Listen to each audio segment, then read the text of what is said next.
예수선교회 설교방송 시간입니다.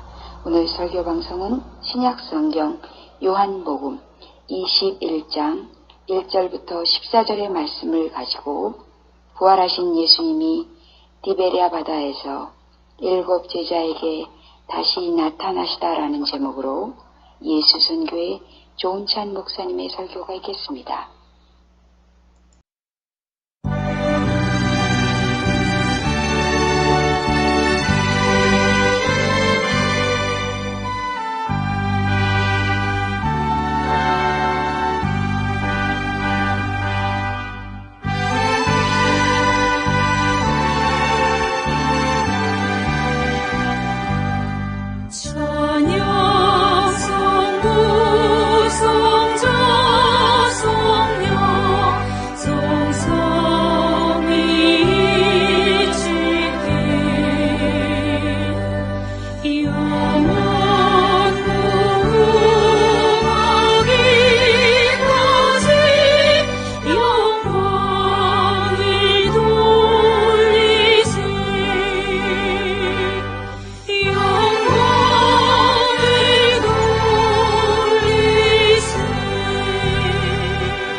사도신경 암송하심으로 신앙 고백 드리겠습니다. 전능하사 천지를 만드신 하나님 아버지를 내가 믿사오며 그 외아들 우리 주 예수 그리스도를 믿사오니 이는 성령으로 잉태하사 동정녀 마리아에게 나시고 본디오 빌라도에게 고난을 받으사 십자가에 못 박혀 죽으시고 장사한 지 사흘 만에 죽은 자 가운데서 다시 살아나시며 하늘에 오르사 전능하신 하나님 우편에 앉아 계시다가 저리로서 산 자와 죽은 자를 심판하러 오시리라. 성령을 믿사오며 거룩한 공회와 성도가 서로 교통하는 것과 죄를 사하여 주시는 것과 몸이 다시 사는 것과 영원히 사는 것을 믿사옵나이다. 아멘.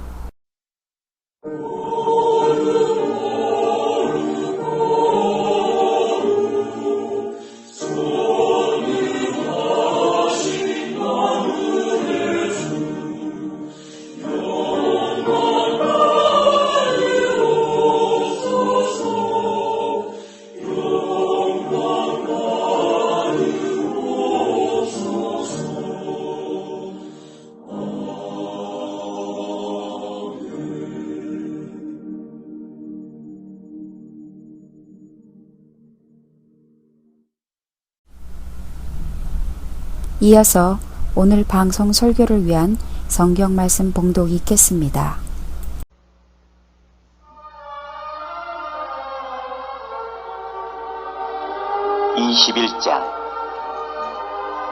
그 후에 예수께서 디베랴 호수에서 또 제자들에게 자기를 나타내셨으니 나타내신 일은 이러하니라.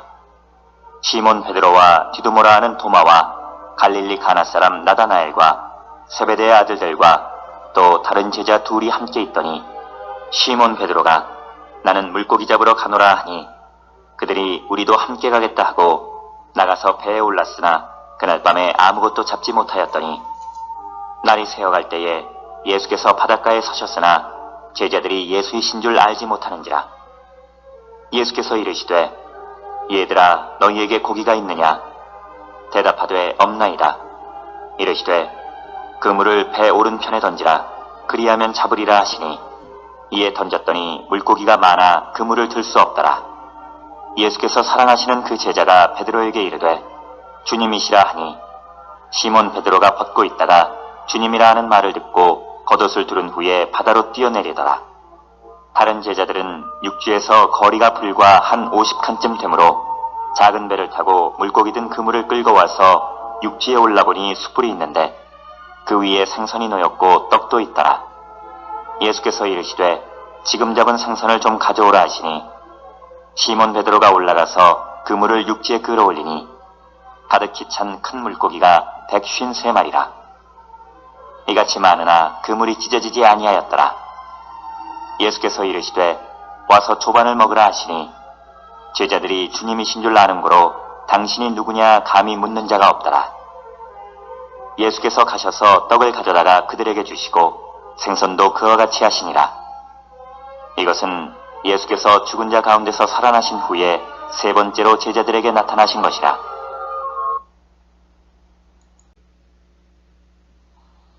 이어지는 찬양은 십자가를 질 수 있나 주가 물어보실 때 라는 찬양입니다. 십자가를 질 수 있나 주가 물어보실 때 죽기까지 따르오리 성도 대답하였다. 우리의 심령 주의 것이니 주님의 영상 만드소서. 주님 나라 살아갈 동안 사랑과 충성 늘 바치오리라. 너는 기억하고 있나 구원받은 강도를 그가 회개하였을 때 나무로라 받았던 우리의 심령 주의 것이니 주님의 영상 만드소서. 주님 나라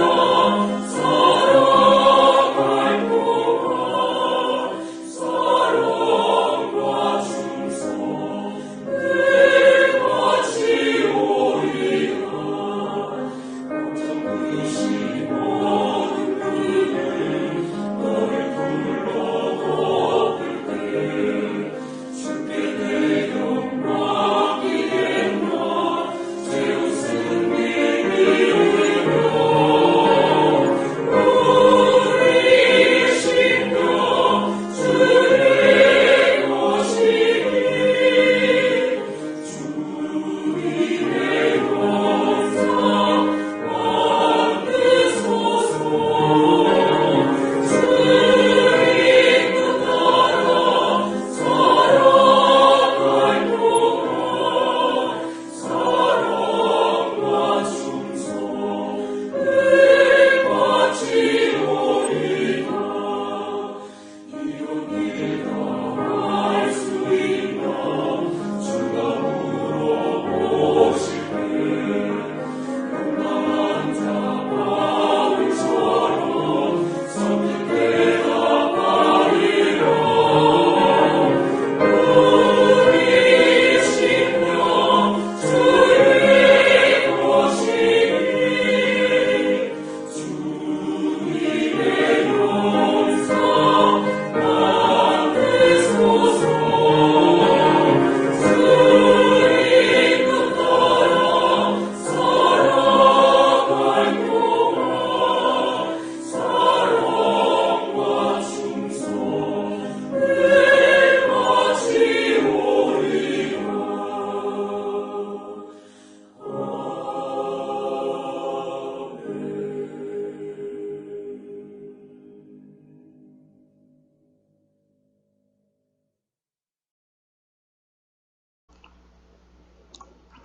예, 오늘 전해드릴 말씀 신약성경 요한복음 21장 1절부터 14절 말씀 가지고 부활하신 예수님이 디베라 바다에서 7 제자에게 다시 나타나시다라는 제목으로 말씀드리겠습니다.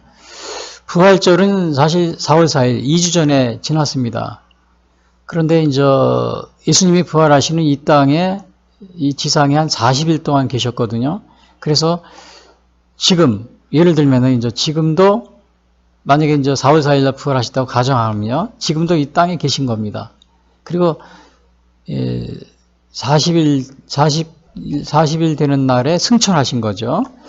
그래서 부활절 예배를 드리고 나서 그냥 끝나는 것이 아니고 그 부활하신 예수님이 어떠한 그 일을 하셨는지 그걸 살펴보는 것이 또 우리가 좀 이렇게 중요하다고 생각해서 오늘 다시 부활하신 예수님에 대해서 제가 이렇게 설교를 하게 되었습니다. 자, 부활하신 예수님이 부활하신 후에도 여러 번 나타나셨는데, 이것은 그 예수님의 부활이 단순히 이 환영, 또 착각, 또 신화가 아니라는 사실을 이게 분명하게 보여주고 있습니다. 그래서 부활하신 후에도 여러 번 예수님이 나타나셨어요. 나타나셨는데 맨 처음 물론 나타나신 것이 맨 처음 본 사람이 막달라 마리아고요. 이제 무덤에서요. 그리고 부활절 날 맨 처음 만난 게 막달라 마리아. 그리고 다른 여인들 부활절 날이요. 그리고 부활절 낮에 정오에는 엠마오로 가는 그 두 제자에게 나타나셨고요. 그리고 이제 그날 주일 낮에는 예루살렘에서 베드로 사도를 또 만나십니다. 누가복음 24장에 나와 있어요. 34절이요. 그리고 이제 부활하신 주일 저녁에는 마가의 다락방에서 도마가 없으니까 몇 명이냐? 10명. 10제자에게 나타나십니다. 이게 누가복음 24장에 나와 있고요. 그리고 일주일 지난 다음에 마가의 다락방에서 11제자를 만나십니다. 물론 이제 여기서 가룟 유다가 없기 때문에 11제자죠. 근데 이때 이제 의심 많은 도마가 자꾸 의심을 하니까 예수님이 도마에게 나를 만져보라 그럽니다. 요한복음 20장 26절에 나와 있습니다. 그리고 이제 또 며칠이 지난 다음에 이게 아마 열흘 정도 됐을 것 같아요. 부활하신 후. 그때 이제 새벽에 디베라 바다에서 7제자를 만나십니다. 이것이 오늘 요한복음 21장 1절부터 14절 말씀. 오늘 그 조금 전에 봉독해 드린 말씀. 그것이 바로 디베라 바닷가에서 새벽에 7제자를 만나신 그러한 이야기가 오늘 전해드릴 그 말씀입니다. 그리고 이제 그 위에 그 마태복음 28장에 보면 갈릴리 야산에서 예수님께서 이제 지상 대명령을 주시잖아요. 그때 이제 또 제자들에게 나타나시고요. 또 고린도전서 15장에 보면 그 위에 500의 형제들에게도 일시에 나타나셨다고 그랬어요. 500의 형제들에게. 그리고 고린도전서 15장 7절에 보면 예수님의 형제 야고보에게도 나타나시고요. 그리고 이제 마지막에 그 40일째 승천하시면서 갈람산에서 11제자에게 또 나타나시고요. 사도행전 1장 3절에 나오죠. 그리고 이제 물론 이거 완전히 승천하신 다음에 이제 사도 바울에게 다메섹 도상에서 나타나셨다. 그리고 이제 요한계시록의 반모섬에서 요한에게 나타나셨다. 물론 이건 승천하신 후입니다. 그래서 예수님이 승천하신 것이 감난산에서 11제자에게 그게 이제 마지막이죠. 그리고 사도 바울이나 아니면 요한에게 나타난 그 부활하신 예수님은 이미 승천하신 후에 나타나신 거기 때문에 물론 이제 사도 바울 선생님은 그 바울 사도는 부활하신 주님이 자기에게도 나타났다 그러지만 이미 승천하신 후에 아마 나타나신 거기 때문에 이것은 좀 우리가 좀 다르게 좀 생각해 봐야 되지 않나 이렇게 생각이 됩니다. 자, 그래서 이것은 뭐냐면은 부활하신 후에 40일 동안 이 땅에 계시면서 여러 번 나타나신 겁니다. 근데 그 나타나셨을 때 예수님의 형체, 형상 이런 것들은 그 분명히 가시적이고 육체적인 그러한 형체를 그를 가지고 계셨다는 사실이요. 그러니까 단순히 부활이 환상, 또 착각, 또 신화 이런 게 절대 아니라는 것을 분명히 보여주고 있습니다. 자, 그래서 오늘 예수님이 부활하신 후에 40일 후에 하늘로 승천하시기 전에 이 땅에 계셨는데 오늘은 그 예수님이 부활하신 후 한 열흘째 되는 거의 열흘인가 일주일인가 그래요. 이 시간이 되었을 때 요한복음에서 볼 때는 한 세 번째 제자들에게 나타나신 그 일인데요. 이것이 바로 새벽에 디베라 바다에서 7명의 제자들에게 나타나신 그 이야기를 제가 오늘 전해드리려고 합니다. 그 수많은 여러 번 나타나신 것 중에서요. 그 1절에서 3절에 보면은 예수님은 그 디베라 바닷가에서 7명의 제자가 고기를 잡고 있었으나 밤새도록 한 마리도 고기를 잡지 못했을 때 그때 나타나셨습니다. 그것이 1절부터 3절에 디베라 바닷가의 새벽에 밤새도록 한 마리 고기도 잡지 못한 7명의 제자들에게 나타나셨어요. 여기 이게 디베라 바다라고 그랬는데 1절에 보면요. 그 후에 예수님께서 디베라 호수에서 또 제자들에게 자기를 나타나시니 이러하니라 그러죠. 그래서 디베라 바다, 이 디베라 바다가 디베라 호수죠. 민물 호수입니다. 그 바닷물이 아니고요. 그 이제 사해는 굉장히 짠데 짠 물이라고 그러죠. 여기는 디베라는 민물이라고 그럽니다. 근데 이제 여기에서 보면은 디베라는 여러 가지 이름으로 불리고 있어요. 갈릴리, 우리가 가장 잘 아는 갈릴리 호수. 또는 그 구약 성경에 보면은 그 긴네레 또는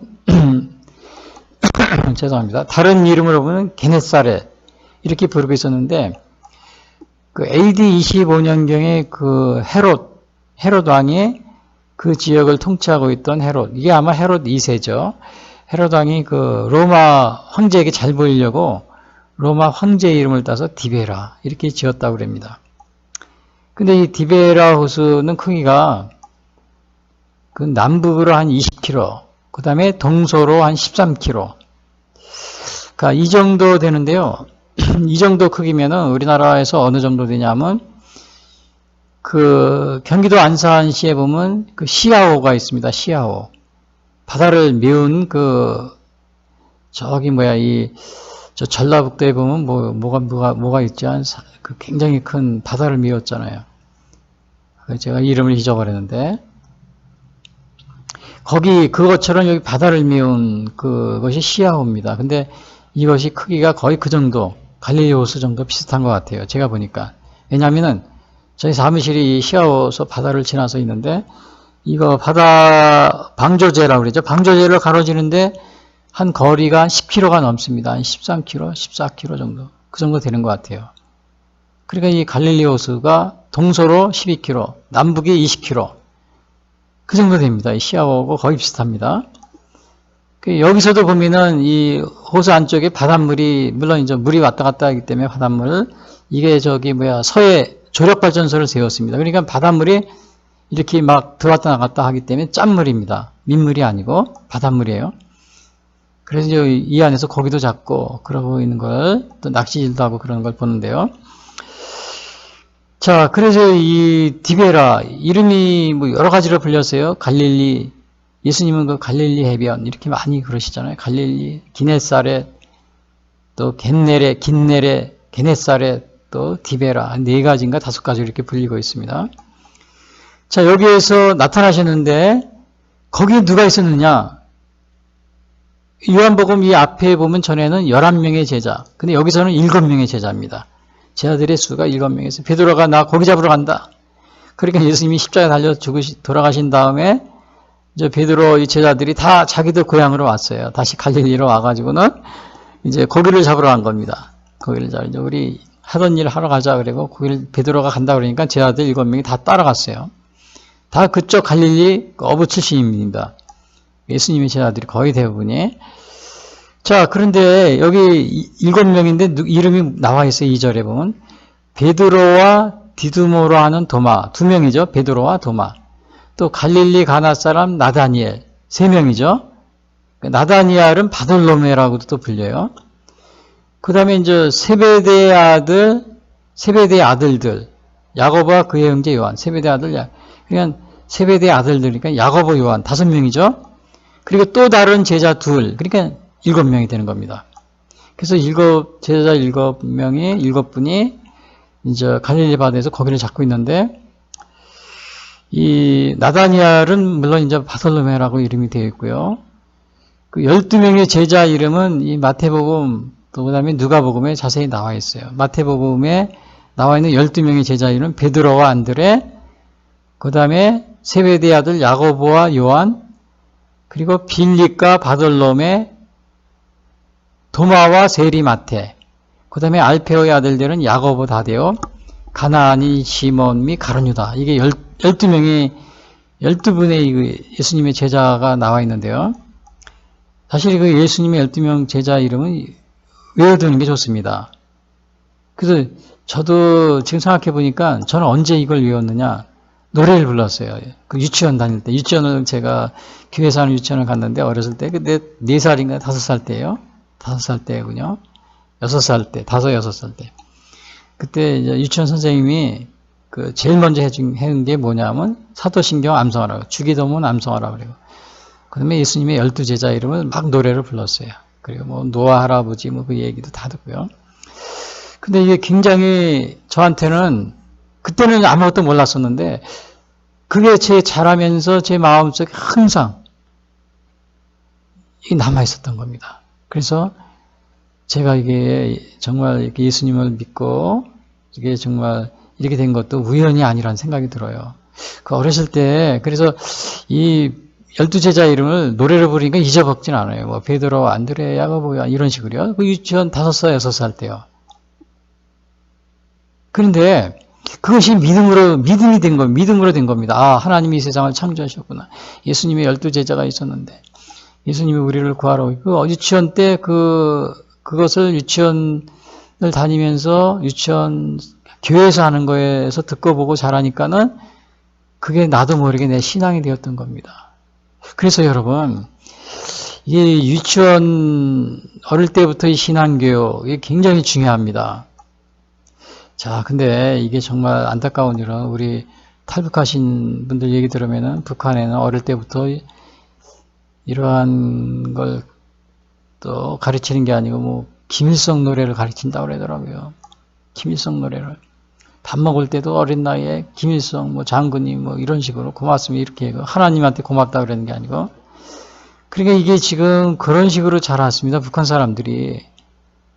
그러니까 지금 오늘날 저 북한 사람들이 완전히 뭡니까? 이 악한 영에 사로잡혀가지고 다 자기들이 사로잡힌 것도 모르고 저렇게 70년을 살고 있는 겁니다. 어둠에 얽매여가지고. 그래서 오늘날 이 교육도 보면은 어릴 때부터 이 신앙교육이 중요합니다. 그래서 그 유치원부터요, 학교 교육, 특히 그 초등학교라고 그래요. 국민학교라고 그랬는데 지금은 초등학교. 굉장히 중요한데, 자, 이게, 저도 이렇게 지금도 보면은, 물론 초등학교, 중학교 때, 고등학교 때는 뭐예요? 그, 신앙교육을 안 시키죠. 그런 데를 안 다녔습니까? 미션 스쿨 아니었으니까. 그런데 가끔가다 중간중간에 보면은 신앙이 아주 신실한 기독교인 선생님들이 있었어요. 그 선생님들이 중간중간에 이제 그 수업하는 중간에 뭐 일부러 얘기를 하려고 그런 것이 아니고 그 수업 진도하고 관련된 이야기를 하다 보면은 가끔가다 이 기독교 신앙하고 관련된 게 그런 게 나옵니다. 그래서 신앙적으로 그런 걸 얘기해주고 그러면 굉장히 많은 그 본이 되고 그랬죠. 자, 그런데 오늘날은 이게 정말 이 학교가 선생님들이 노조가 있더라고요. 노조가 있어가지고 뭐 정교조가 있고 또 교총이 있고 막 그러는데 이런 노조들이 뭘 가르치느냐? 정말 이 공산사회주의의 이 그리스에 처음에 그 유행했던 게 뭡니까? 뭐 아리스토텔레스, 플라톤 전에 뭐 쾌락주의 막 그런 게 있었잖아요. 쾌락주의, 뭐 에피쿠리 수학파 이러한 그 진리의 상대성을 주장하잖아요. 진리상 이런 거에서 유래된 또 이 마르크스 레닌의 공산사회주의 이런 거 또 뭐 야스퍼스의 실존주의에서 입각한 뭐 사람 중심, 공산주의, 뭐 김일성의 북한의 김일성의 주사파 교육, 사람 중심, 더불어도 김일성이 사용한 겁니다. 이러한 거 엉뚱한 얘기를 잘하는 학생들한테 잘못된 이런 사상을 주입시킨 겁니다.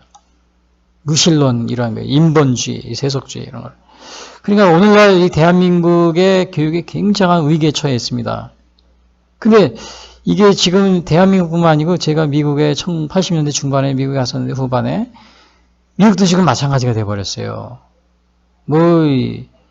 이민자들이 많이 왔는데 그 이민자들이 되게 불신자들이 많습니다. 뭐 이슬람교 무슨 뭐 이상한 뭐 공산주의 국가에서 중국에서도 많이 오고 이런 중국 사람 이런 사람들이 이제 교사가 되고 막 그래가지고는 이 공산 사회주의에 물들은 이런 사람들이 또 인본주의 이런 세속주의에 물든 사람들이 학교 교육을 다 잡고 있어요.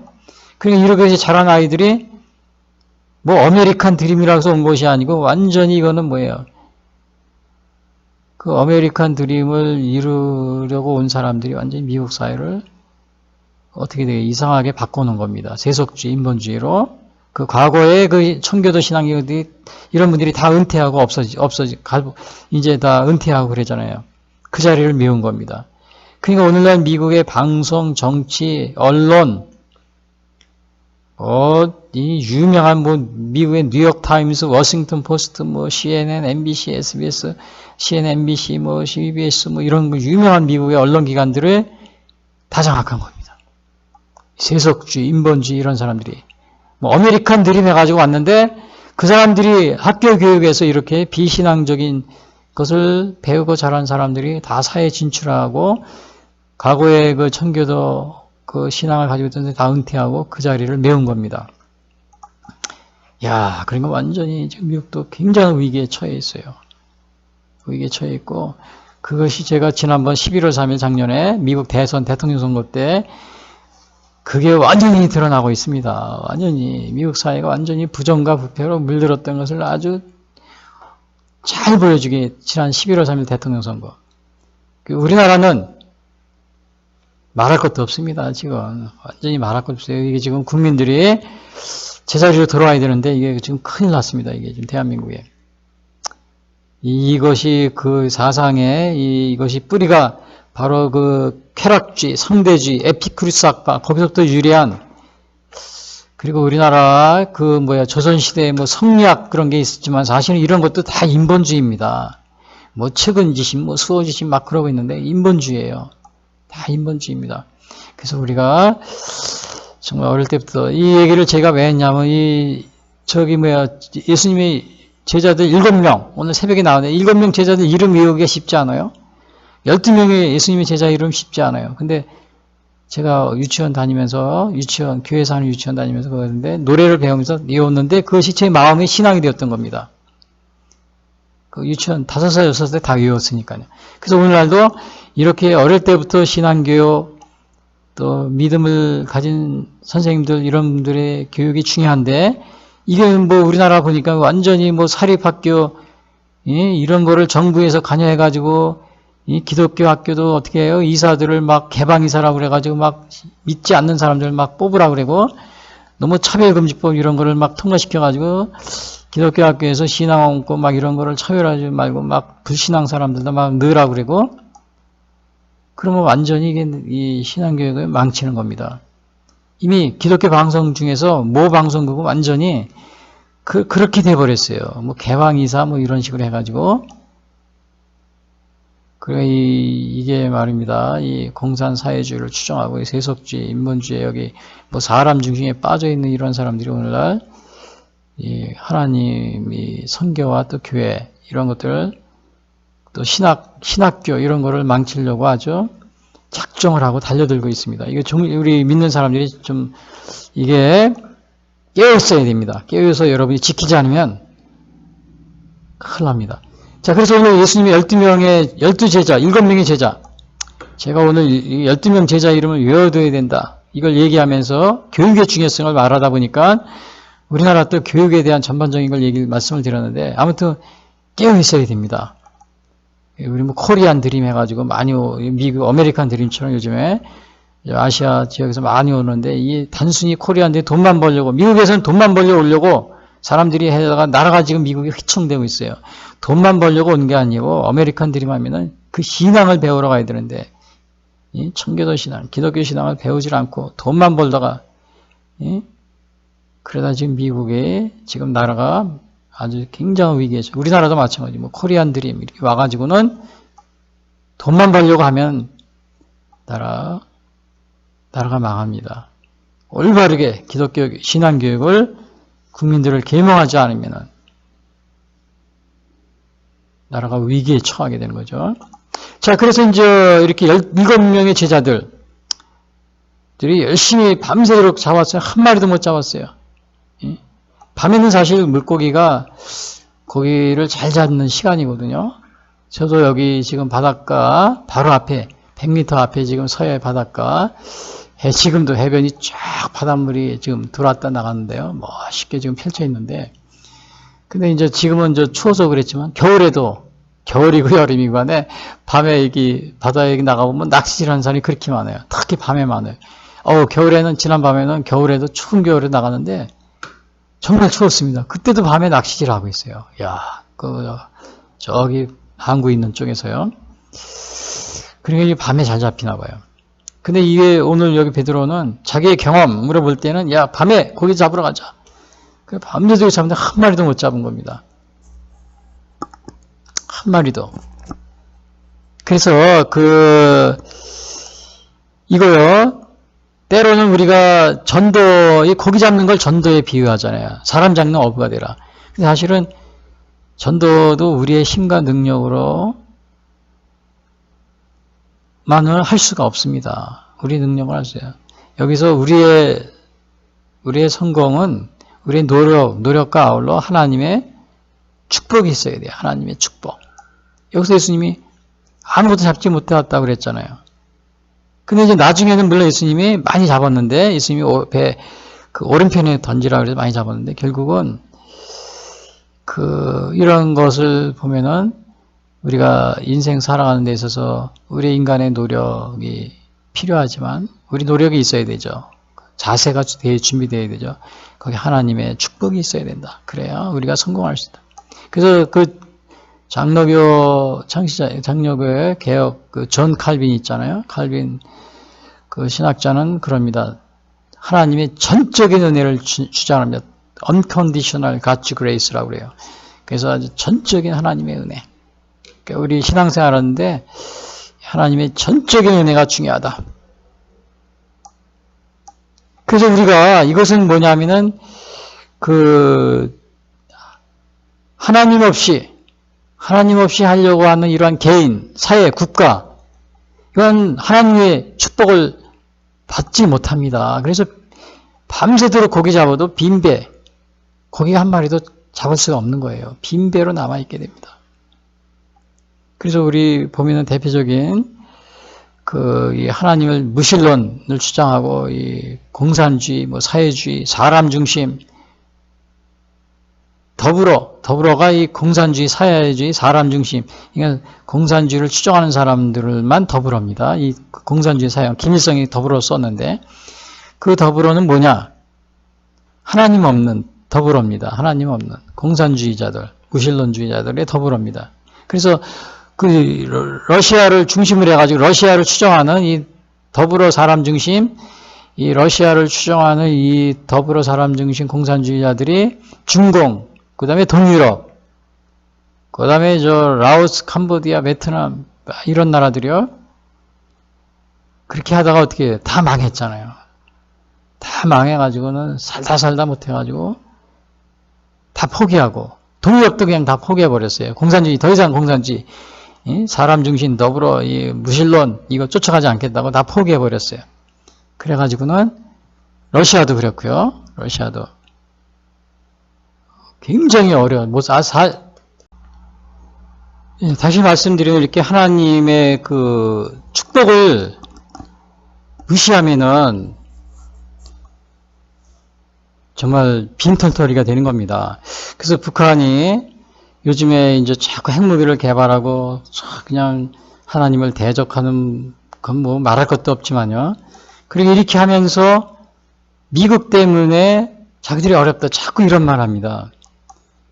북한이 어려운 건 미국 때문이 아닙니다. 이게 본인들이 하나님을 무시하니까 완전히 선정책만 가지고 있어도 감옥에 집어넣고 사형을 시키는 이러한 나라가 어디 있어요. 그러니까 이게 하나님이 미국이나 또 이런 나라들을 시켜서 벌을 내리시는 것입니다. 사람들을 시켜가지고. 자꾸 미국 때문에 핑계 대는데 그게 아니에요. 그래서 이 북한은 하루속히 이렇게 하나님을 대적하는 이런 행동을 벌이고 하나님께로 돌아와야 돼요. 그래야 북한 주민들을 살릴 수 있습니다. 창세기 12장 3절에도 하나님이 아브라함이 그럽니다. 너를 축복하는 자에게는 내가 복을 내리고 너를 저주하는 자에게는 내가 저주하리니 땅의 모든 족속이 너로 말미암아 복을 얻을 것이라. 그러니까 예수 믿는 이러한 여기서 너를 축복하는 자에게는 내가 복을, 아브라함에게 그런 겁니다. 그래서 아브라함의 후손인 오늘날 기독교인들을 어떻게 해요?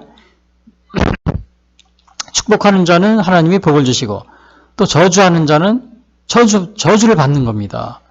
이 창세기 10장 3절. 오늘날 북한이 뭐 하고 있어요? 이 성경책만 가지고 있어도 감옥에 집어넣고, 예수 믿는 사람 김일성이 해방 후에 다 그냥 완전히 예수 믿는 사람들을 다 완전히 어떻게 했어요? 다 죽여버렸잖아요. 학살하고. 그리고 살아있는 사람들 강제노동소에서 보내가지고 학대해가지고 죽게 하고, 아마 지금도 강제노동 수용소에 있다는 그러한 탈북자들이 한 얘기가 있어요.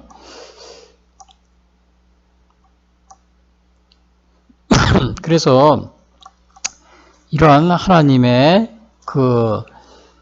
우리 인간에게 이러한 사실이 있다는 것을 우리가 꼭 명심하고 있어야 됩니다. 자, 그러니까 여기서 오늘 첫 번째로 한 게 뭐냐면 디베라 바닷가에서 7명의 제자가 고기를 잡고 있었으나 밤새도록 한 마리도 잡지 못했다.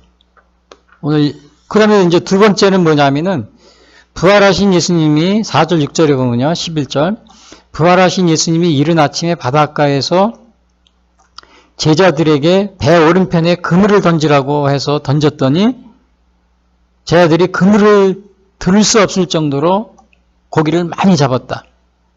그 얘기입니다. 153마리를 잡았다. 그래. 큰 고기만. 큰 고기 153마리니까 아마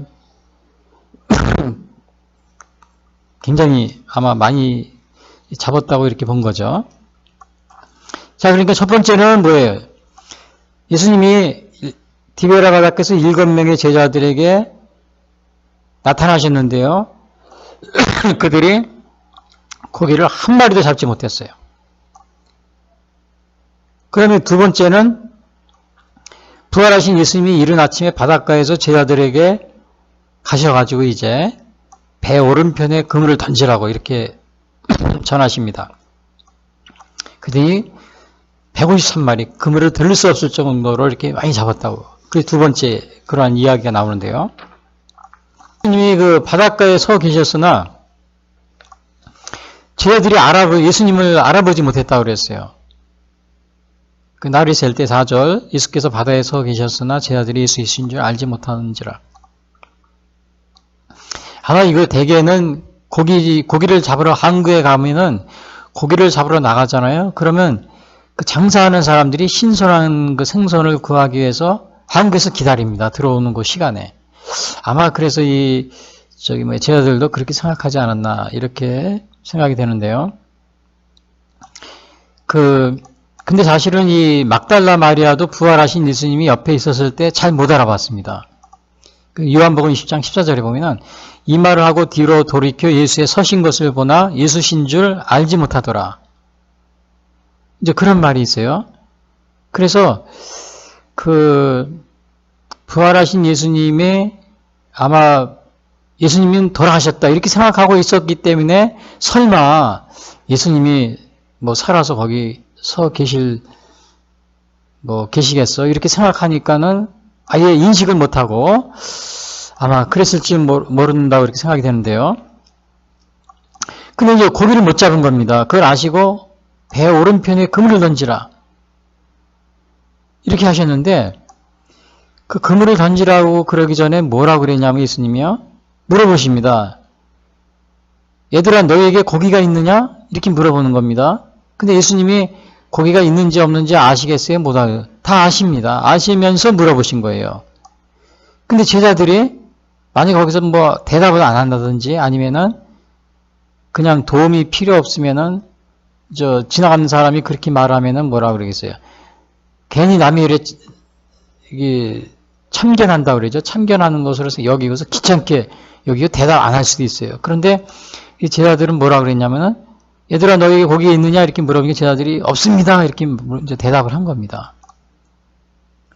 그러니까 이것이 뭐냐면 제자들이 자신들의 처지를 이렇게 예수님인지 모르는 거죠. 자기들의 처지를 긍정하고 있다는 겁니다. 만약에 누가 지나가는 사람이 물어보면 대답하겠어요? 우리 같은 사람이면 안 하죠. 왜 남이 일에 참견하냐고 오히려 쓸데없는 일을 하지 말라고 막 이제 그렇게 핀잔을 주는 경우가 많이 있는데 이 제자들은 예 없습니다. 자신들의 처지를 긍정하고 있다는 사실이요. 그래서 이렇게 사람들은 뭐예요? 자기들의 도움을 받으려면 어떻게 자신들의 처지를 인식하고 긍정을 하고 있어야 된다는 사실. 이게 굉장히 중요합니다. 자신의 처지를 인식하지 않고 긍정하지 않으면은 도움을 못 받는 겁니다, 이게. 그러면 이제 만약에 누가 뭐라 보더라도 아니 나는 혼자 할 수 있어. 또 예수님 나는 필요 없어. 그런 생각을 하면 도움을 받지 못하는 거죠. 자, 여러분들은 이러한 우리의 지금 처지, 어떠한 상황에 처해 있습니까? 어떠한 상황에 있습니까? 여러분, 우리의 지금 상황을 여러분은 긍정하고 있습니까? 우리의 처지를 지금 인식하고, 바르게 인식하고 있습니까? 바르게 인식하고 있는 게 중요합니다. 이거 인식이 없으면은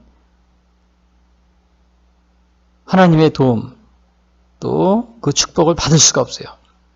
아예 그거 인식 안 하면 난 도움이 필요 없어. 나 혼자 할 거야. 그 도움을 받을 수가 없습니다. 근데 사실은 요즘에 제가 이것도 생각이 나서 말씀드리는데 지금 우리나라가 지금 백신 때문에 어려움을 겪고 있잖아요. 코로나 백신. 근데 사실은 우리가 초기에 뭐 K방역이다 그래가지고 굉장히 우리가 잘하고 있다 이렇게 자랑하고 그랬는데 그러니까 이것이 뭐예요? 이 백신의 필요성을 인식을 못한 겁니다. 그걸 제자들도 그랬잖아요. 너희 고기가 있느냐 이랬으니 제자들이 없습니다. 이거 우리가 K방역 이런 걸 떠나가지고 잘하고 있다 이걸 떠나서 앞으로 이 K방역을 잘하든 못하든 간에 지금 어려운 상황은 뭡니까? 자영업자들이나 또 사람들이 만나지 못하고 모이지 못하고 이렇게 계속되면은 굉장히 사회가 어려워지고 사는 게 어려워지는 겁니다. 장사하는 사람들은 말할 것도 없고요. 모이는 건 다 이렇게 모든 면에서요. 근데 그거를 자랑만 하고 있다. K방역이다. 잘하고 있다. 이게 자랑만 하고 있다가 우리 자신들의 처지와 이것을 인식을 하지 못하고 있다가 완전히 지금 백신을 공급하는 것을 백신을 준비를 못한 겁니다. 지금 미국이나 영국 같은 경우는 반대로 그 수많은 사람들이 죽었어요. 또 확진자가 하루에도 지금 굉장히 많이 발생하고 그러니까 자기들의 그 처지를 너무나 잘 인식하고 있었던 거예요. 이거 백신이 꼭 필요하다. 그래가지고 그 백신 개발하는 회사들에게 선불을 준 겁니다. 돈을 먼저 주고서 개발비를 주는 거예요. 개발비를 주면서 연구비를 주면서 개발해달라고. 그러니까 그 나라가 먼저 지금 공급을 받잖아요. 미국이나 영국 이런 데서. 이스라엘 이런 데요. 지금은 거의 백신을 2번 맞고 또 3번째 맞는다고 그러잖아요. 그래서 지금 다 이제 마스크도 안 쓰고. 근데 우리나라는 어떻게 됐어요? 우리의 처지를 긍정하지 않은 겁니다. 처지를 인식하지 못한 거예요. 너희가 지금 어렵지 않느냐? 예수님이 물어보신다면 우리는 괜찮아요. 우리 K방역 잘하고 있어요. 이거 자랑하다가 어떻게 된 거예요? 지금 이런 상황을 맞이하게 돼요. 그러니까 이거 백신이 없으면 결국은 모이지 못하고 또 장사하는 사람은 장사를 못하고 영업하는 사람은 영업을 못하게 되고 다 완전히 계속 어떻게 돼요? 사람 통제만 하는 겁니다. 통제만 해. 이건 뭐 같으냐면 축구 경기하면은 왜 축구 잘 찬다 그런 자랑하면서 뭐만 하냐면 골은 안 넣고 매일 그 운동장 축구 경기장 한가운데서 볼만 돌리고 있는 겁니다. 볼을 열심히 잘 돌리면서 야 우리는 볼을 잘 찬다. 그러겠네요. 골은 한 골도 못 넣으면서. 지금 우리 대한민국이 그런 상황입니다. 우리 자신의 이 궁핍하고 어렵다는 것을 긍정을 안 한 겁니다. 예수님이 그랬잖아요. 잡은 고기가 있느냐? 다 아십니다. 예수님. 그러니 제자들이 한 마리도 못 잡았습니다. 자기들 상황을 인식을 하고 있잖아요. 우리가 K방역을 잘하든 못하든 코로나 우리가 지금 잘하고 있을 때도 우리가 5명 이상 못 모이고 아무것도 못했잖아요. 그러면 방역을 잘하든 못하든 이게 굉장히 어려운 겁니다. 이 자영업자도 얼마나 지금도 이거를 계속 하겠다는 겁니까? 이거를 빨리 해결하기 위해서 백신. 우리나라 미국이나 영국처럼 미리 선불을 주고서 연구비를 주고서 그랬으면 지금 우리가 마스크를 벗었을지도 모르죠. 저 이스라엘처럼 영국처럼요. 그렇게 된 겁니다. 그래서 오늘 정말 제가 이거 고기 잡는 얘기를 하다 보니까 또 백신 얘기도 또 나왔는데 아까는 또 예수님의 11제자, 12제자 얘기하다 또 학교 교육 얘기를 하고요. 자, 그런데 이게 다 관련이 없는 게 아닙니다. 관련이 있는 겁니다. 그래서 예수님 말씀을 잘 우리가 생각해 보면 우리 생활에 관련되는 게 다 나와 있습니다. 다 나와 있어요. 그리고 여기 또 이제 이렇게 그래서 예수님의 말씀에 오른편에 던지라 그러니까 던졌어요. 던지니까 아주 그물이 꽉 찼다 그랬어요. 그러니까 많이 잡았다 그랬어요. 큰 고기가 153마리. 이거는 큰 고기 153마리니까 굉장히 많이 잡힌 거죠. 그래서 여기 제자들이 예수님의 말씀에 어떠한 면을 볼 수 있어요? 예수님의 말씀에 순종. 예수님의 말씀을 따랐다는 겁니다. 그래서 이렇게 예수님의 말씀에 순종하면 순종할 때 우리의 질병도 치료받습니다. 11명의 10명의 묻는 병자 얘기가 누가복음 17장에 나오는데 우리 병을 고쳐주세요. 막 소리를 지릅니다. 그러니까 예수님이 너희들 가서 제사장을 이렇게 너희 몸을 보여줘라. 그러면 나으리라. 그랬더니 묻는 병자들이 싫어요. 그러지 않았어요. 예수님 말씀 그대로 가다가 보니까 자기들 병이 나았다 그랬어요. 누가복음 17장 11절에 나옵니다. 보시고 이르시되 가서 제사장들에게 너희 몸을 보이라 하셨더니 그들이 가다가 깨끗함을 받은지라. 가는 중간에 다 가지도 않았는데 그러니까 이 하나님의 말씀을 순종하는 게 중요합니다. 모세도 마찬가지. 모세가 홍해수를 막 이스라엘이 출애굽할 때 정말 큰일 났습니다. 뒤에서 애국 군대가 쫓아오지 앞에는 홍해수가 커다란 바위 정말 바다가 가로막고 있죠. 완전히 죽을 직전에 막 이렇게 모세가 기도하는데 하나님이 너 손을 들고 지팡이를 들고 손을 바다 위로 내밀어라. 갈라지게 하라. 그때 모세가 하나님이 그렇게 얘기했을 때 하나님 그게 말이나 되는 얘기입니까? 어떻게 지팡이 내민다고 바다가 갈라집니까? 그리고 안 내밀었으면 어떻게 돼요? 다 죽은 겁니다. 근데 모세는 손을 내밀었습니다.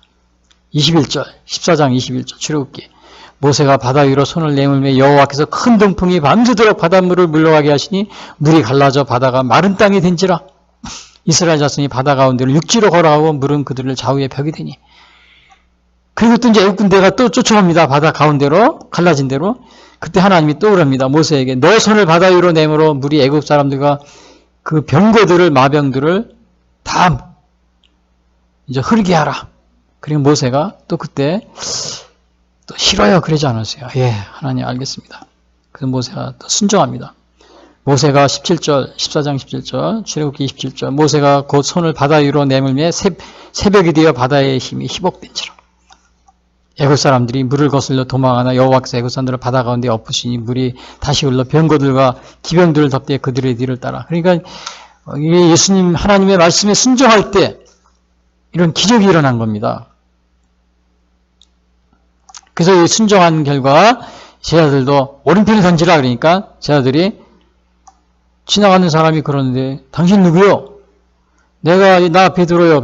여기 또 여기 친구들 7명이 6명이 있는데 평생 바다에서 고기를 잡던 사람이고 경험으로 말하면 당신은 지나가는 나그네 같은데 우리에게 그런 말 하지 마시오. 쓸데없는 하지 말고 가보시오. 그러지 않았어요. 베드로는 순종했습니다.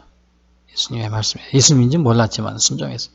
예, 알겠습니다. 그리고 순종했는데. 왜냐하면 그 예수님의 오른편에 그물을 던지라 그 말이 그냥 지나가는 평범한 사람 같지 아마 베드로도 그런 감을 느꼈을 것 같아요. 예수님인지 몰랐지만은 순종한 결과 정말 많은 고기를 잡게 되었어요.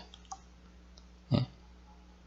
근데 이것이 누가복음 5장에도 나와 있어요. 베드로가 그 전에 예수님을 만나기 전에 처음 제자가 될 때 밤새도록 거기 잡는 한 마리도 그때 못 잡았어요. 그때 예수님이 깊은 데 가서 그물을 던지라. 예수님이 배에 타셔가지고 그때 또 베드로가 예 알겠습니다. 여기서 베드로가 그럽니다. 누가복음 5장에 5절에 보면 시몬이 대답하여 이르되 선생님 우리들이 밤새도록 수고하였을 때 잡은 것이 없지만은 말씀에 의지하여 내가 그물을 내리다 하고 그렇게 하니 고기를 잡은 것이 심히 많아 그물이 찢어지는지라. 베드로는 프로페셔널입니다. 예수님 배에 타신 거예요. 그때 누가복음 5장에 보면은 이제 베드로가 제자가 되기 전에. 그래서 그런 말을 깊은 데 가서 그물을 던지라. 그럴 때 베드로가 보통 사람 같으면 뭐라 그러죠? 이 세상적으로 얘기한다면요. 아마 제가 얘기한다면 웃기는 소리 하지 마라. 속으로 그랬을 거예요. 웃기는 소리 하지 마라. 내가 평생을 고기를 잡는데 뭐 깊은 데 가서 그물을 치라고. 내가 밤새도록 안 해본 데 없다. 그렇게 말했을 수도 있죠. 베드로가. 말할 자격도 있고요. 그러나 베드로는 뭐라 그러죠? 여기서 말씀에 의지하여 내가 밤이 새도록 수고했을 때 잡은 것이 없지만은 말씀에 의지하여 내가 그물을 내리리이다. 그렇게 하니 고기를 잡은 것이 심히 많아 그물이. 베드로가 여기서도 예수님의 말씀에 순종하는 그런 모습을 보게 됩니다. 근데 왜 예수님한테 자연히 복종을 하는 겁니까? 예수님은 창조주. 그것은 하나님의 예수님의 전능하심. 엘사다이라고 그러잖아요. 전능하신 하나님. 창세기 17장 1절. 아브라함에게 나타나신 나는 전능하신 하나님이다. 그 창조주 하나님, 바로 그 창조주 하나님이 바로 그 예수님도 바로 하나님의 아들로서 그러한 능력을 가지고 계신 분이기 때문에 자연히 복종하는 겁니다. 히브리서 2장 8절 만물을 그 발 아래에 복종하게 하셨느니라 그랬잖아요. 그래서 153마리, 큰 고기 153마리면 아마 작은 고기가 아닐 겁니다. 그래서 그물에 가득 차서 베드로가 깜짝 제자들이 놀랐을 정도로요. 그 153 보니까 제가 지난번에 차를 타고 가다 보는데 교회 이름이 있는데 보니까 교회 이름이 무슨 교회 이렇게 써 있잖아요. 근데 어느 교회 딱 보니까 새로 생긴 교회인데 153교회 이렇게 써 있더라고요. 그래서 제가 이거 7명의 제자들에게 나타나셔서 예수님이 그때 그 오른편에 그물을 던지라. 그래서 잡은 고기가 153마리였잖아요. 부활하신 후. 그래서 그거 보고서 153마리를 지었구나. 제가 이제 그런 생각 한 적이 있었는데요. 어느 정도로 고기가 많이 잡혔는데 그물이 찢어지지 아니하였다. 이런 말을 하십니다. 그런 11절에 그렇게 나옵니다. 자, 여기 보니까 이렇게 한 마리도 밤새 잡지 못했을 때 주님이 찾아오셨어요. 그러니까 주님은 우리가 난처할 때 찾아오십니다. 난처할 때. 그리고 우리가 우리의 처지를 긍정하고 인정을 해야 돼요. 얘들아, 너희가 고기를 잡은 게 있느냐? 그럴 때 제자들이 없습니다. 풀이 주워가지고 그렇게 얘기했을 거예요. 우리가 난처할 때 주님은 찾아오십니다. 어려움을 당할 때. 그러나 그 어려움을 우리가 긍정하고 인식하고 있을 때 그때 우리가 주님의 도움을 받을 수 있습니다. 또 우리가 여기서 베드로가 오른편에 그물을 던지라 그랬을 때 베드로는 그 말씀에 순종해서 그물을 던졌더니 많은 고기를 잡았어요. 여러분 우리가 주님의 말씀에 순종하고 있습니까? 이거는 뭘 말하냐면요. 우리가 성공은 우리의 노력이 있어야 하지만 주님의 이 축복이 필요하다는 사실을 여기 보게 됩니다. 축복. 주님의 축복. 앞에서도 제가 얘기했죠. 그 개인, 사회, 국가도 마찬가지입니다. 그래서 하나님을 무시하는 이런 개인과 사회, 국가는 발전하지 못합니다. 왜? 하나님의 축복을 차버리기 때문에 그렇습니다. 우리의 노력이 중요하지만 하나님의 축복이 중요해요. 그래서 지금 저기 공산주의를 추정하는 이 하나님은 없다, 이 무신론, 계급투쟁, 더불어 사람 중심, 이런 걸 추정하는 공산주의자들은 뭐예요? 시진핑, 김일성, 이런 사람들은 뭐예요? 이런 사람들은 운명 공동체야, 생명 공동체야, 이렇게 추정하면서 정치하면 어떻게 돼요? 국가가 망하는 겁니다. 같이 따라서 망하게 돼요. 예? 망하게 됩니다. 이 중국은 그동안에 사람 중심 더불어 뭐 신은 없다 막 그러고 그러다가 개혁개방하면서 교회를 많이 이렇게 종교의 자유도 이렇게 허락해주고 그러다 요 근래 와가지고는 다 그거를 교회를 뭐 요 근래 없으니 뭐 3,000개가 4,000개를 다 그냥 불도저로 밀어버리고 없애고 시진핑 사진 걸어놓으라고 그리고 공산주의 강령을 걸어놓으라고 막 그러고 있잖아요. 내가 볼 때는 이거 하나님이 주신 복을 도로 하나님의 복을 차버리는 겁니다. 그런데 우리나라는 지금 뭐 그러한 중국의 공산당을 뭐 운명 공동체라고 그래가지고 따라가려고 그러더라고요. 또 저 북한의 김정은, 김일성, 김임정은, 김정일은 뭐예요? 해방 후에 북한에 남아있는 그 얼마나 많은 교회가 평양이 부흥했습니까? 북한에. 그걸 남아있던 기독교인들을 다 잡아 죽였어요. 살아있는 사람들은 강제노동 수혜해가지고 학대해서 죽여버리고 지금까지 아마 살아있는 사람도 있는 것 같아요. 몇 명. 그것을 김정일이 김정은이 본받아가지고 똑같이 하고 있잖아요. 예? 그런데 이 김정은이라고 뭐 만나가지고 뭐 희희낙낙대고 정치인들 또 목사님들 또 민주화 뭐 유공자들 막 그런 분들이 뭐 독재 타도하고 이 민주화 유공자들 보면 남북회담 하는 남북 그런데 보면 제일 먼저 가서 김정은이 앞에 와서 머리를 조아리고 그냥 막 그러고 있더라고요. 급신급신하고. 이 대한민국의 민주화 유공자들, 이런 분 민주화 운동하는 분들 80, 90%가 다 공산화 운동가들입니다. 또 방송, 또 언론, 신문사, 뭐 청와대, 국회, 사법부, 교육, 교사에도 많이 들어가 있고요. 또 종교계에도 있어요, 종교계. 기독교도 많이 있고. 이렇게, 이런 하나님 무시하는 이런 사람들하고 뭐 운명 공동체, 뭐 생명 공동체 그 추정하면서 정치를 하면 국가가 망치게 됩니다. 국가를 망치게 돼요.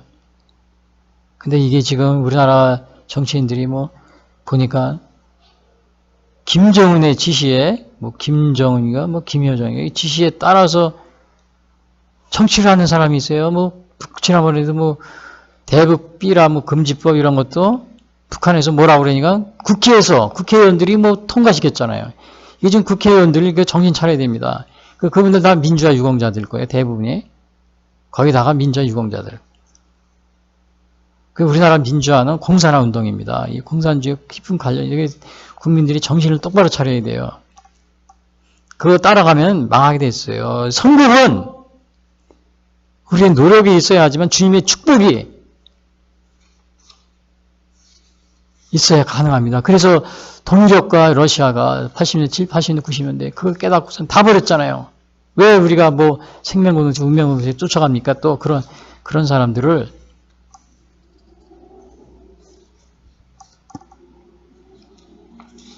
아브라함이 그랬잖아요. 하나님이 아브라함에게 너를 축복하는 자에게 내를 축복하고 너를 저주하는 자에게 너를 저주하리라. 창세기 12장 3절. 오늘날 이 예수 믿는 이러한 기독교인들이 바로 아브라함의 후손입니다. 기독교인들 지금 박해하고 그러는 정치인들이 많은데 조심하시기 바랍니다. 그런 국가도 마찬가지예요. 특별히 요즘에 보면 특별히 유럽, 미국 이런 먼저 기독교를 믿던 사람이 요즘에는 뭐 차별금지법 이런 거 이상한 법을 가지고 아주 기독교인들 뭐 동성애 이런 거 가지고 기독교인들 탄압하고 박해하는데 앞장서고 있는데요.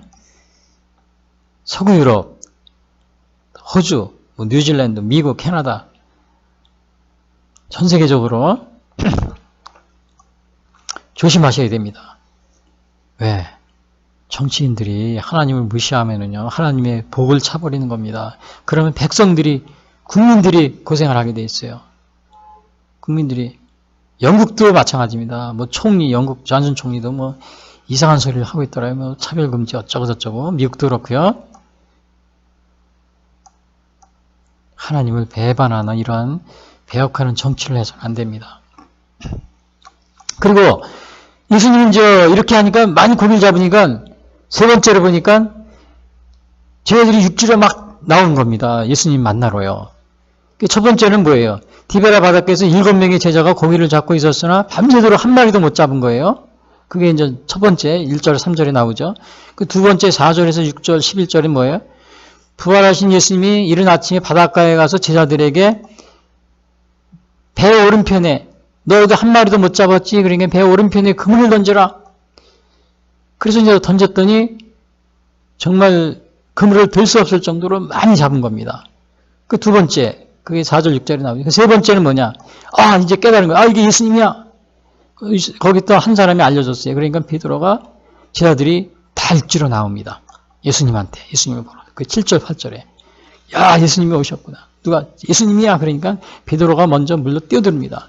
베드로는 굉장히 급하죠. 먼저 뛰어들어가지고 그 제자들도 막 배를 몰고 나오는 겁니다. 그 육지에서 한 100m 정도 떨어졌다고 그랬어요. 주님이라는 말에 그냥 다 이렇게 영접하러 나온 겁니다. 그래서 우리가 물론 이제 재림 때 우리가 주님 맞을 준비하시면은 평소에도 우리가 이게 주님이시다 그러면 우리가 자 주님을 아주 기쁨으로 맞이하는 그런 자세가 중요합니다. 근데 그냥 주님이야. 길에서도 전도하면 예수 믿으십시오. 그러면 막 인상 쓰고 그런 사람 많아요. 정말 많습니다. 무식하게 전도한다고 그러고 또 믿는 사람들 무식하게 전도한다고 이렇게 막 비난하는 사람도 많이 있는데 무식하게 전도하든 유식하게 전도하든 주님의 말씀을 전하면 그걸 기쁨으로 우리가 받아들이고 그렇게 그런 자세가 중요하지 않나 이렇게 생각이 됩니다. 그리고 이제 네 번째는 뭐냐면은 이렇게 첫 번째는 뭐예요? 7명의 제자에게 고기를 잡고 있을 때 나타났어요. 그 다음에 두 번째는 부활하신 이른 아침에 바닷가에서 한 마리도 고기를 못 잡은 제자에게 배 오른편에 그물을 던지라. 그러니까 많이 잡았어요. 그 세 번째는 예수님인 줄 알고 제자들이 다 육지로 나왔습니다. 그리고 네 번째 오늘 마지막 12절 13절에 보면은 그 예수님이 9절 10절에서 13절에 보면은 예수님이 제자들에게 아침밥을 준비하고 계셨습니다. 준비하고 기다리고 계셨어요. 생선과 떡을 준비하시고. 그래서 그 9절에 보면 육지에 올라보니 숯불이 있는데 그 위에 생선이 놓여있고 떡도 있더라. 예수님이 준비하신 거예요, 식사를. 근데 이거 어떻게 준비하셨는지 이건 우리가 알 수가 없어요. 자세히 나와 있지 않기 때문에요. 그 예수님이 또 생선도 가져오라. 10절에 그럽니다. 생선도 가져오라. 그래서 누가복음에는 사실은 그 예수님이 육체로 된 거를 뭐 영은 살과 뼈가 없으되 나는 있느니라 내 만져봐라 막 그러기도 하시고요. 그 다음에 생선 좀 달라고 그랬고 그 생선도 드셨습니다. 그 누가복음 그 24장에 나와요. 39절 내 손과 내 발을 보고 나인 줄 알라 또 나를 만져보라 영은 살과 뼈가 없을 때 너희 보는 바와 같이 나는 있느니라. 그리고 그들이 너무 기쁨으로 아직도 믿지 못하고 놀랍게 여길 때 이르시되 여기 무슨 먹을 것이 있느냐 하시니 이에 구운 생선 한 토막을 드리니 받으사 그 앞에서 잡수시더라. 그러니까 그 예수님이 완전히 부활은 뭐예요 이게? 예수님의 부활은 완전히 육체적, 가시적 그런 부활입니다. 육체적, 가시적인 부활이에요.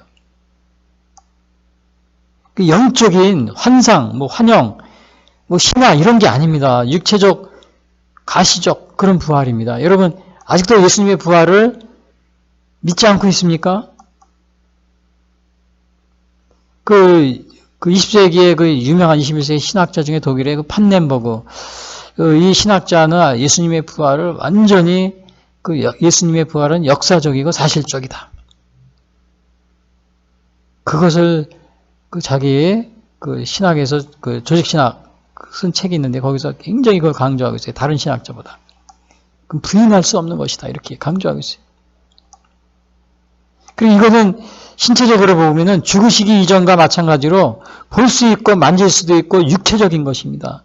그래서 고린도서 15장 42절 그런 말을 합니다. 15장 51절에 보면 고린도전서 사도 바울 선생님은 우리가 말할 것이 아니요 우리가 다 마지막 나팔의 호련이 다 변화하리니 죽은 자들이 썩지 아니할 것으로 다시 살아나고 우리도 변화되리라. 그러니까 이때 변화되는 건 뭐냐? 완전히 신체적, 육체적. 물론 변화된 육체입니다. 그것으로 부활한다는 겁니다. 그러니까 물론 이제 재림과 승천에 그러한 일이 일어나겠지만요. 재림과 승천 시에도 마찬가지로 그 인격적, 그 다음에 유형적, 영광스러운 그런 모습, 가시적 그러한 모습으로 오신다는 거죠. 그래서 사도행전 1장 11절에 그럽니다. 갈릴리 사람들 어째 예수님이 승천하실 때요. 서서 하늘을 쳐다보느냐? 너희 가운데 하늘로 올려오신 예수는 하늘로 가심을 본 그대로 오시리라. 그러니까 예수님의 그 부활도 가시적, 육체적, 그런 신체적, 그런 부활이었어요. 또 예수님이 승천하실 때, 예수님이 재림하실 때도 마찬가지다. 그렇게 말씀하십니다. 그러나 당시 예수님의 부활하신 그 부활은 부활체라고 해서 오늘날 우리의 육체, 썩어진 육체와는 다른 그러한 변화된 육체입니다. 변화된 육체예요. 나사로가 죽었다 살았지만 다시 썩잖아요. 죽어서. 예수님은 썩지 아니할 것으로 다시 산다고 그랬어요. 그 사도 바울 선생님 고린도전서에 보면은 변화된 육체입니다. 그래서 예수님의 부활이 오늘 예수님이 부활하신 지 이제 한 2주 지났는데요. 40일 동안 이 땅에 계셨어요. 그래서 제가 다시 요맘때쯤에 부활하신 후 다시 제자들에게 나타나셨는데 7 제자에게 나타나신 겁니다. 그래서 다시금 또 예수님의 부활이 환영이 아니고 상징이 아닙니다. 요즘에 보면은 예수님의 부활을 단순히 사상적 부활로 이렇게 생각을 합니다. 뭐 우리가 희망을 가지고 이렇게 살아가는 것이 바로 부활 정신이다. 그래서 그 예수님의 육체적, 가시적 이러한 부활을 부인하는 이러한 경우가 있는데, 뭐 대표적인 게 불트만의 뭐 비신화, 이 신학자 있죠. 비신화. 부활을 하나의 상징적, 사상적 부활로 이렇게 여기는 분들이 있어요. 지난번에도 제가 어느 뭐 철학자인지 무슨 이렇게 뭐 신학교에도 강의하신 어느 교수님이 있었는데 이분도 부활을 사상적 부활, 상징적으로 이렇게 해석을 하고 있더라고요. 근데 오늘 여기 누가복음도 마찬가지지만 이 요한복음의 이 다시금 부활하신 지 열흘 후에 나타나셔서 제자들에게 다시금 확인시켜주고 있잖아요. 예수님의 부활이 환상이 아니고 환영이 아니고 또 이렇게 상징적이 아니라는 걸. 그럼 부활했을 당시 그것으로 끝난 것이 아니고 다시금 40일 동안 있으면서 다시 제자들에게 나타나셔서 다시 확인시켜주는 겁니다. 그래서 저도 오늘 부활절 후 오늘 열흘 2주가 지났지만 다시 제가 말씀드립니다. 부활에 대한 거를. 왜냐? 예수님의 부활이 가시적이고 신체적이고 사상적이고 변화된 육체를 가지고 부활하셨다는 사실을 제가 말씀드리기 위해서 다시 오늘 이렇게 부활에 대해 다시 말씀드립니다. 그래서 오늘 이 요한복음 21장의 이 1절부터 14절의 말씀은 7 제자에게 나타나셨다. 그런데 7명의 제자가 고기를 한 마리도 못 잡고 있을 때, 그때 나타나셨는데, 디베라 바닷가에, 그때 예수님이 오셔가지고, 오른편에 그물을 던지라! 그때 제자들이 순종해서, 그 말씀에 순종해 던졌더니 많이 잡힌 겁니다. 그래서 제자들이 예수님을 알아보고, 다 육지로 나왔어. 근데 육지로 나오니까 예수님이 숯불에 생선을 구우시고, 또 떡을 준비하시고, 아침 식사를 준비하시고 기다리셨어요. 자, 이러한 사실들은 예수님의 부활이 환영이나 또 상징이나 또 사상적 부활이 아닌 어떤 신화가 아닌 사상적 부활이 실제적이고 육체적이고 가시적인 예수님의 재림 때와 마찬가지로 그러한 부활이었던 사실을 우리에게 보여주고 있습니다. 그래서 오늘 결론적으로 말씀드린 여러분, 예수님의 부활 이런 것이 여러분 우리 가시적이고 육체적인 이 부활을 여러분, 물론 변화된 육체입니다. 우리의 썩어질 육체가 아니고요. 여러분이 의심하지 마시기 바랍니다. 환영이나 부활은 환영이나 신화가 아닙니다. 사상적 부활이 아닙니다. 지금까지 예수 선교의 설교 방송을 시청해 주신 분들께 감사를 드립니다.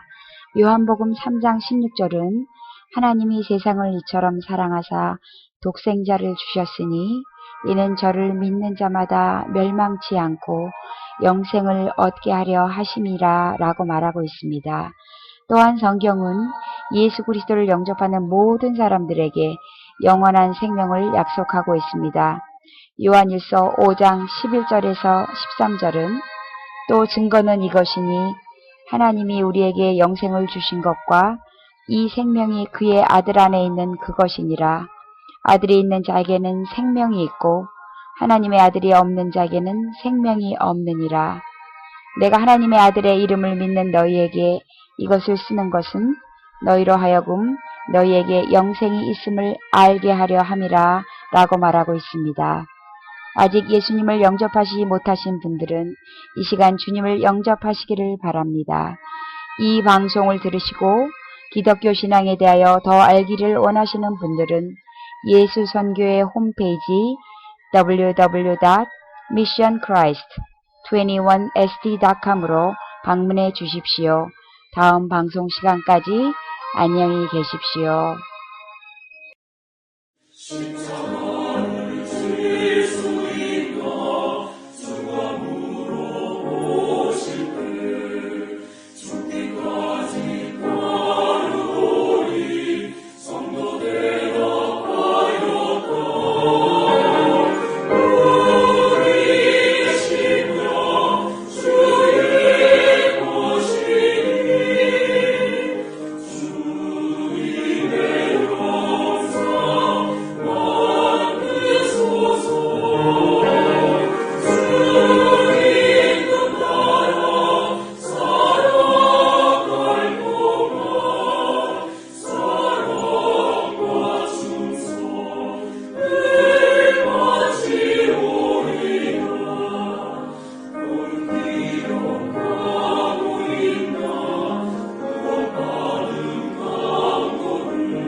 하늘에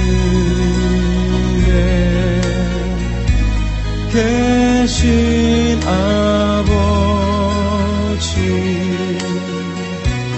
이름 거룩하사 주님 나라